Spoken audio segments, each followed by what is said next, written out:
600 ஆண்டுகள் பழமையான, நினைத்ததையெல்லாம் நிறைவேற்றி கொடுக்கக்கூடிய புகழ்பெற்ற பிரம்மாண்டமான குட்டிச்சாத்தான் கோவில்.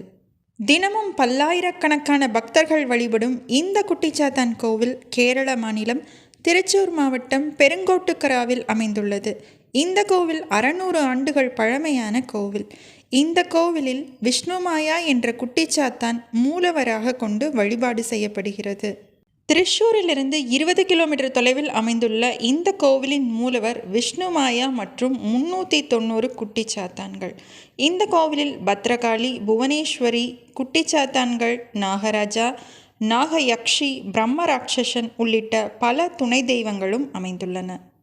விஷ்ணுமாயா மகாதேவரின் மகன் என்று புராணங்கள் சொல்கின்றன. இந்த கோவில் காலை 5 மணி முதல் இரவு 9 மணி வரையிலும் திறந்திருக்கும். பகல் நேர உச்சிகால பூஜையின் போது இந்த கோவிலின் பூஜாரி அவர்கள் தன்னுடைய உடல் முழுவதும் மணிகளால் அலங்கரிக்கப்பட்டு குட்டிச்சாத்தானை தன்னுடைய உடலில் இறக்கிக் கொண்டு பிரம்மாண்டமான பூஜை செய்வார்.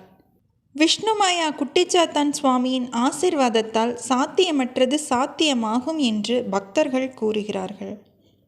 தினமும் பல்லாயிரக்கணக்கான பக்தர்கள் கோவிலுக்கு வந்து தங்களை துன்புறுத்தும் பிரச்சனைகளிலிருந்து ஆறுதலையும் நிவாரணத்தையும் பெறுகிறார்கள்.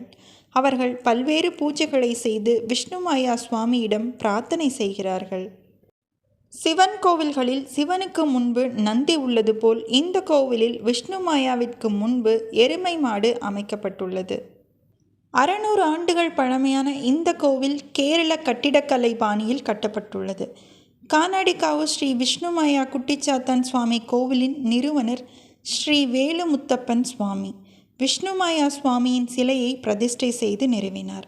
நுழைவாயிலில் 31 அடி உயர கழுகு சிலையை தொடர்ந்து 51 அடி உயர விஷ்ணுமாயா சிலை உள்ளது. விஷ்ணுமாயா சிலைக்கு பின்னால் ஒரு கோவில் குளம் அமைந்துள்ளது. கானாடிகாவு ஸ்ரீ விஷ்ணுமாயா குட்டிச்சாத்தான் சுவாமி கோவிலின் பிரதான தெய்வம். இந்த கோவிலில் 3 முக்கியமான திருவிழாக்கள் கொண்டாடப்படுகிறது. திரவெல்லட்டு, களமெழுத்துப்பட்டு, தொட்டம்பட்டு ஆகியவை கானாடிகாவு விஷ்ணுமாயா குட்டிச்சாத்தான் கோவிலின் முக்கியமான திருவிழாக்கள். திரவேலட்டு விஷ்ணுமாயா சுவாமியின் பிறந்த நாளை திரவேலட்டு என்று கொண்டாடப்படுகிறது. இந்த புனித நாளில் தங்கள் பிரார்த்தனைகள் நிறைவேறும் என்று பக்தர்கள் நம்புகிறார்கள்.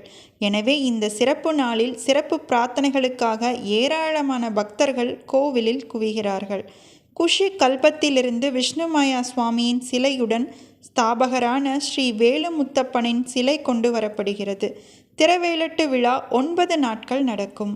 திரவேலட்டு திருவிழா முடிந்ததை அடுத்து விஷ்ணுமாயா அன்னை புவனேஸ்வரி தேவியை மகிழ்விக்கும் வகையில் தொட்டம்பட்டு திருவிழா நடைபெறும். ஸ்வஸ்திக பூஜைகளுக்கு முன்பு ஜூன், ஜூலை மற்றும் அக்டோபர், நவம்பர் மாதங்களில் களமெழுத்து பாட்டு நிகழ்ச்சிகள் நடக்கப்படுகின்றன. இந்த புனித நாட்களில் பக்தர்கள் கோவிலுக்கு சென்று காணிக்கை செலுத்தி பூஜைகள் செய்கிறார்கள். இந்த கோவிலுக்கு வரும் பல்லாயிரக்கணக்கான பக்தர்கள் தங்களுடைய வேண்டுதல்கள் நிறைவேற்றப்பட்டு விட்டதாக கூறுகிறார்கள். மகாதேவரின் மகனாக பார்க்கப்படும் ஸ்ரீ விஷ்ணுமாயா குட்டிச்சாத்தான் சுவாமிகள் மனிதாபிமானமுள்ளவர் என்று பக்தர்கள் கூறுகிறார்கள். இவரை திருப்திப்படுத்துவது எளிது. நம்முடைய எளிமையான பூஜைகள் மூலம் திருப்திப்படுத்திவிட முடியும் என்று பக்தர்கள் நம்புகிறார்கள். பக்தர்கள் செய்யும் எளிமையான பூஜைகள் விஷ்ணுமாயா குட்டிச்சாத்தானை திருப்திப்படுத்துவதால் பக்தர்கள் நினைத்த காரியம் நிறைவேறுகிறது. கொச்சி சர்வதேச விமான நிலையம் 20 கிலோமீட்டர் தொலைவில் அமைந்துள்ளது. பலாரி வட்டம் ரயில் நிலையம் 19 கிலோமீட்டர் தொலைவில் அமைந்துள்ளது. குருவாயூர் பேருந்து நிலையம் 19 கிலோமீட்டர் தொலைவில் அமைந்துள்ளது.